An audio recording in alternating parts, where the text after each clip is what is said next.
talent. I'm Juan Carlos Vera. I've been teaching classical guitar at Miami-Dade College for the past 25 years.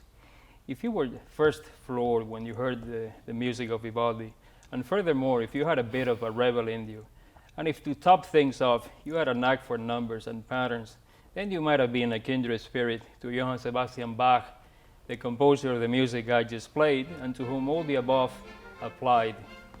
Born in Germany, Bach lived from 1685 till 1750, dying only at 65. He is often thought of as an intellectual composer because of the obvious complexity in his music, also as a mathematical one because of the strong numerical bond holding much of his music together. And he's greatly admired for having had a keen sense of musical pattern and design. And what all of that is right on target. Personally, I think of Johann Sebastian Bach as a composer who really loved notes. Not sound, not structure, not style, not even melody, but primordial yet ordinary notes as the atomic core of music. And the more, the better. He had a feast with them.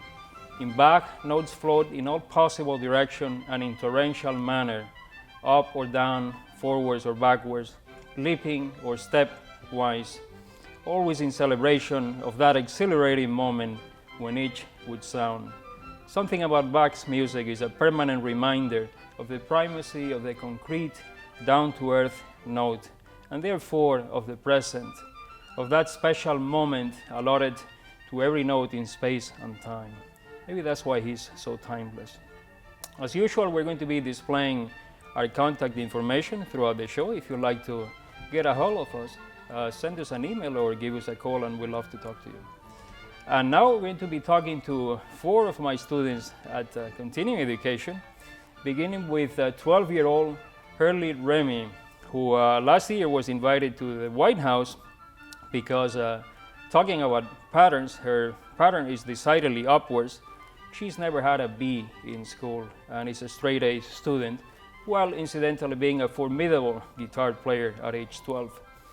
Then we're going to be talking to Matt Marcello, who recently turned 13 and who has been already performing concert pieces on the classical guitar, while at the same time shunning anything that remotely resembles a B in schoolwork as a straight A student. One of the subtopics of today's show will be the profound effect of serious music study in school grades. And lastly, we're going to be talking to 2 8-year-olds who are performing the beginning level of college level guitar already. We're going to be talking to David Sandino, who is also scientifically versed, and he's kind enough to give us an update later on the state of robotic intelligence throughout the world. And we'll also talk to Isaac Cifuentes, who can name any note you play for him by ear, and who will demonstrate that the difficulty involved in this skill is vastly overrated. After all, only 1 in 10,000 people can do it. And now we're going to be talking to my first guest, Hurley Remy. Welcome, Hurley. So you were invited to the White House last year. Did you just go up there and play a concert for them? No. No? Did you actually get to the White House or not? Well, on our trip over there, we basically got lost halfway there.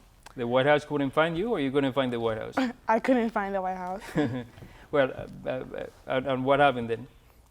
Well, because during the summer, we planned on going to a trip to New York and then just take a plane to Washington.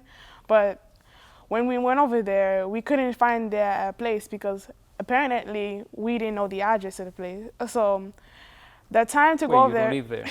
We live, no.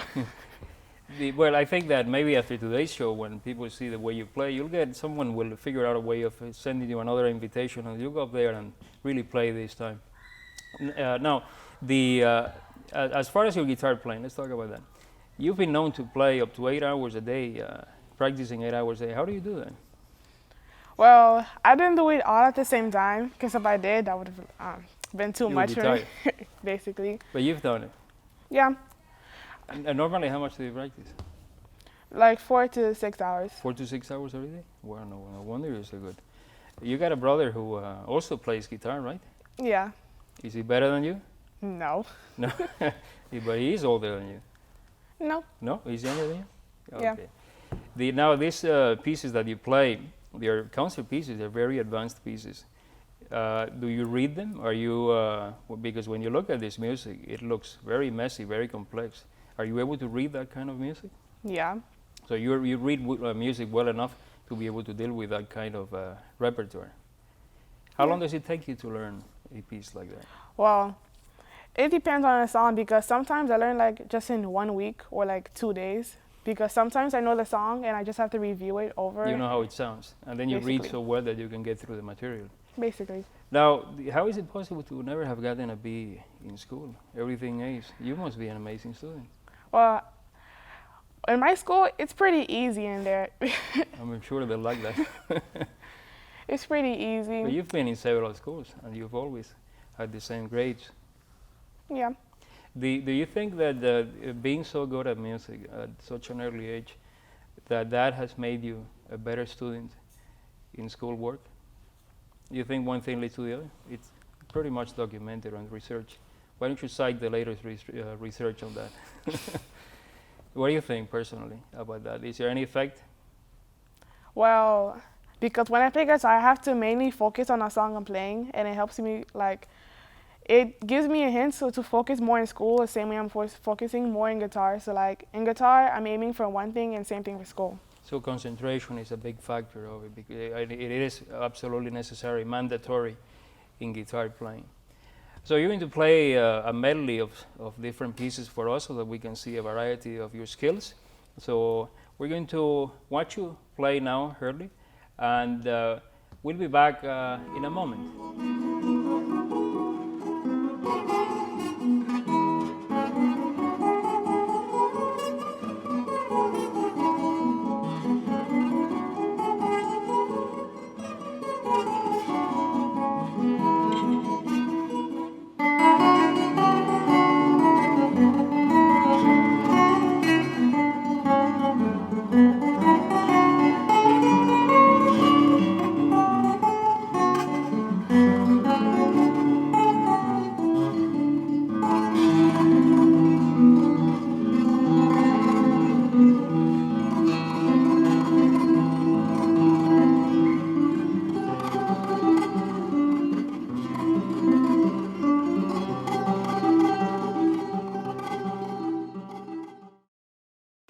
Be creative.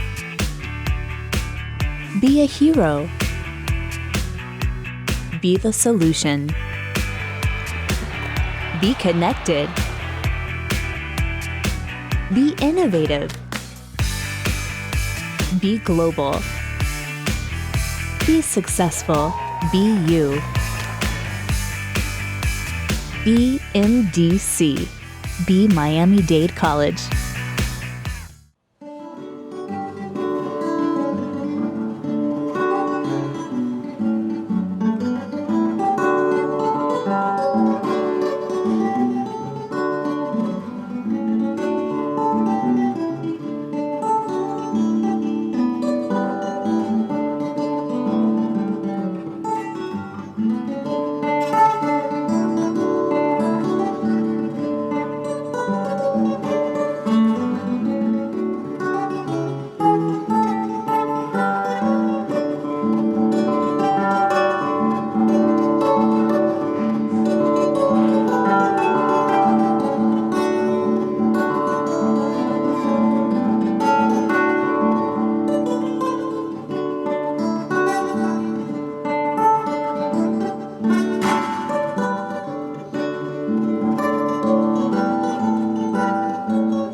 Hi, welcome back to our talent. I'm Juan Carlos Vera. Before the commercial, we saw incredible performances by Hurley Remy, and we just saw an unbelievable performance by Matt Marcello, who joins us now. Matt recently turned 13 years old, and he's been performing concert pieces for a while. How do you get to perform the concert pieces at such a young age, Matt? Because you were doing them at 12. Welcome, by the way. Thank you. So how does that happen? You just work pretty hard, right? Yeah. It's not easy. Yeah. I'm These into pieces that guitar you a played, lot. how long have you been playing them? For about a few months. A few months only.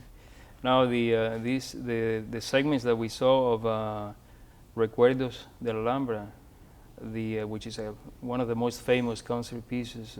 What's difficult about that piece? The tremolo, when you have to use all three fingers at the same time hitting the same string. The right hand? Yes. The full speed? Yes. What about the musical things that you have to think about, such as phrasing, the volume? Yeah. You have to do vibrato. You have to shift very fast. You have to do phrasing, and you have to work on the volume. So phrasing would have to do with the volume, Yeah. and all of those things combined.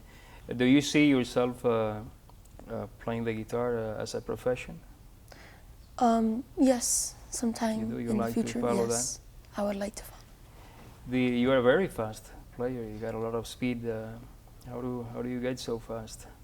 I practice with the metronome for 1 to 2 hours a day. 1 to 2 hours a day. Your mom says that she's often working around the house, and you come in and you say, "Did you see?" You tell her, "Did you see the way that Pepe Romero and Manuel Barreto played this differently? These are two of the best players, great players in the world." And of course, she can't hear anything. Is she getting any better at telling her the difference between Manuel Barreto and Pepe Romero? Yes. Oh yeah, so she can actually hear it now. Well, Or you explain? I show her. You Yeah. explain. When you started to play guitar, did your grades go up afterwards? Yes, they did. So you saw a strong relation between doing guitar and your grades in school? Yes, it helped improve my focus on the schoolwork and the homework altogether. You've been a straight A's student, right? Yes. What honors have you received at your school? I've received medals and trophies for schoolwork, and I have some papers for math and for reading and science. Did you make the honor rolls? Yes. Principal's honor roll? What is that exactly? It's when you get all A's for the whole marking period. So A's on everything. Yes. And you feel that had to do with being so good at guitar, because you're not. Yes. You have to be serious about guitar playing and music in order to gain the benefit, right? It's not just playing a little bit. You have to Yes. be a serious student, right? Yes. Who are your favorite guitar players? Manuel Barrueco and Pepe Romero. Pepe Romero. Very good. So you played a medley of things. You played Recuerdos de la Alhambra. What else did you play? You played Canarios, right? Yes. By Gaspar Sanz. That is a Renaissance piece. So that is there a different in style? Yes. Between? In Canarios, you have to play with your fingers individually, and then with Recuerdos de la Alhambra, you have to play with your with all three fingers hitting one string. Yeah. All right, Matt. We wish you the best of luck. You did a great job. Thank you for coming in today. We'll be back in a moment.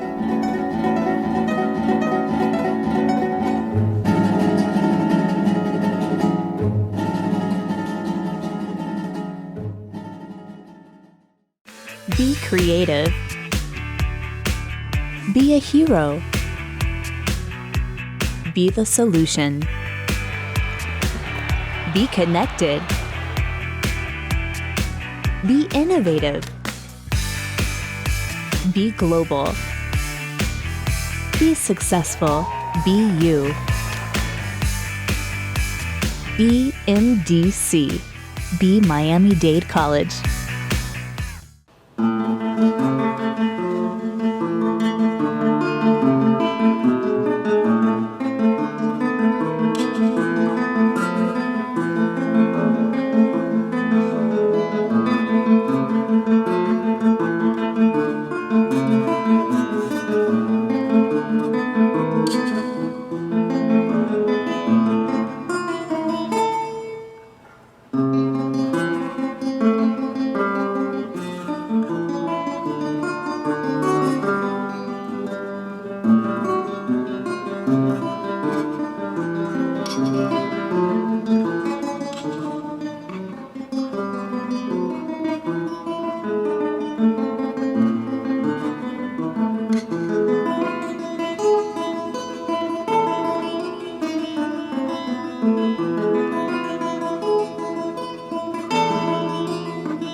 Hi, welcome back to our talent. We just saw wonderful performances by the two guests that will now join us, David Sandino and Isaac Cifuentes, the two 8-year-olds who are already beginning to play the first levels of college level guitar.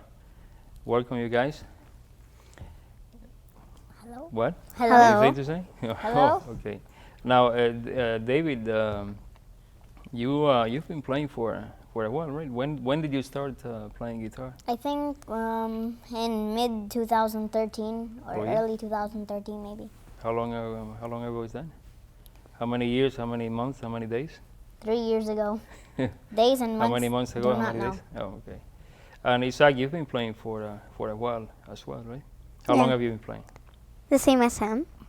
Well, how many years, months, and days? And days? How much was that? You missed it. Oh. All right, David, you practice a lot. The other day, I hear that you spent nearly the whole day practicing. Is that right? Yes. And how long was that? Like more than 5, around 6, 7? everyone's normal day. Oh, really? Like what? Like 8 hours? Over maybe. Wow. Isaac, you've been known to practice up to 3 hours, right? Does your mom have to do anything with that, or it's all you? Sometimes her. Yeah, sometimes. Now, David, what's going on with this robotic intelligence? Where is it going? Is it going anywhere? Robotic intelligence, well, for now it has a limit, but I think it will always be limited. Oh, yeah. Is the human race in danger from it? No, No. No, Oh, indeed. Good. That's good to know. we do use What war. about the what? What? We do use war drones. Oh yeah, that's right. What about the latest on the disappearance of the dinosaurs? Anything new on that? Are they making a comeback? No. No. Never making a comeback. Never No? again. There's some that, there's some tiny small lizards like the ones we would usually see around. But small.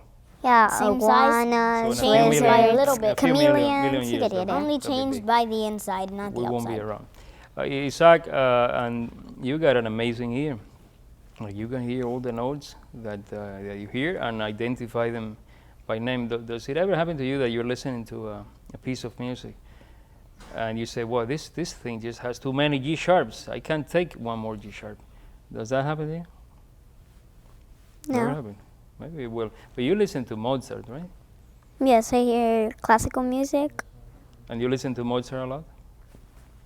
and Beethoven. Or Beethoven too? Do you happen to know, by any chance, what's Mozart's favorite note? Like the note that he just keeps using over and over? Or Not Beethoven's? really. G might be for Mozart. Now is there any note that you just hate, like C double sharp? You say, I can't stand that note. Or any note that makes you happy, makes you feel good. G makes me happy. G makes you happy. Now we're going to demonstrate, and we're going to have one of the assistants. Will you come in and put a blindfold on Isaac? What he's going to be doing, he's going to be identifying notes, and David is going to play some notes for him, and Isaac, blindfolded, is going to tell us the name of the note. So we got to make sure that Isaac can't see anything. All right. Is it daylight or dark, Isaac? Dark, right? Okay, good. David, why don't you play one note, and let's have Isaac tell us what the note is. Play it. B. All right, good. Play another one. How about one on the second string? What's that? D sharp. That's right. Play another one. How about one on the third string? Okay. One on the third string. Wow, that's a tough one. Which is that one? D sharp. Yeah, that's right. How about one from the fourth string somewhere there? Where's that? G. Wow, how about one on the fifth? I mean, Sorry, that was C sharp. Good, and one last one on the sixth string. Where's that? G sharp. Wow, he nailed them. All of them right. That's unbelievable. That's unbelievable. and G sharp sounds Well, that's about all for the today's program. Thank you for watching, and we'll be back soon with more talent from Miami-Dade Continuing Education. Thank you for watching.